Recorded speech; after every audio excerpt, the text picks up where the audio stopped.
This call may be monitored and recorded for quality assurance. At least it wasn't an ass bet. Yeah, what's the most you've It was a lost butthole for that as one. far as like you having to pay out?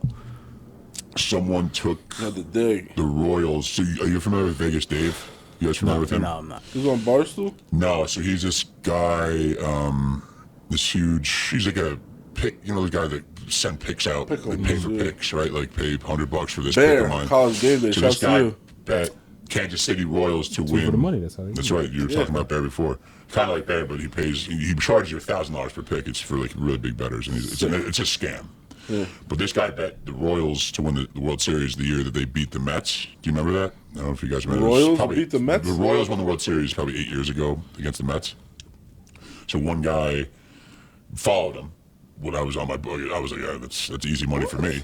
And the Royals ended up winning, and it was like I forget, it wasn't that much. It was probably like 50 or 60 grand that he won, but it was still a nice chunk. Large payout. Plus on top of everybody else you may have to pay out. Yeah. Okay. Now how does a payout work? Do these people normally put it on credit, or is it like I pull up with a bag, like here you go? So that's what's the model's a little bit trickier. Is it's literally like you place a bet and then you have a balance. So I don't ask for anything, which is not the case, like the case for a lot of other people. But you place a bet, you lose, you have a balance over 2 weeks. Every 2 Mondays, I'll reach out to you and say this is your balance, one way or the other, up or down.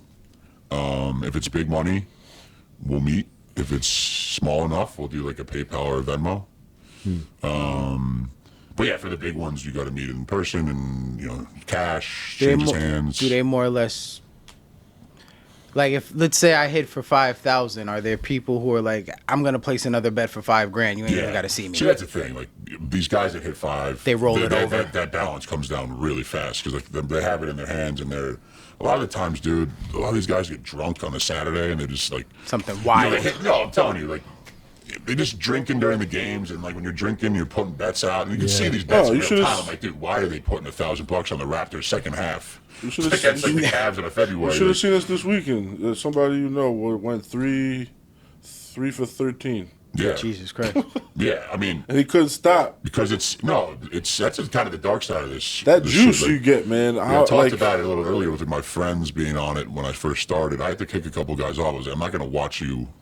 I'm not going to watch these numbers get bigger and bigger, right? Like, Yeah. That's not what I'm in it for at all. Like, I want to bet with you. I want to have fun with you, but I'm not here to be like, all right. I'm that guy. There's a couple guys. But there's a couple guys that I have to be like, all right. Like, I'm not going to. I literally just have to turn their account off because you don't want to go down this rabbit hole. Get out. You had mentioned something. This call may be monitored and recorded for quality assurance.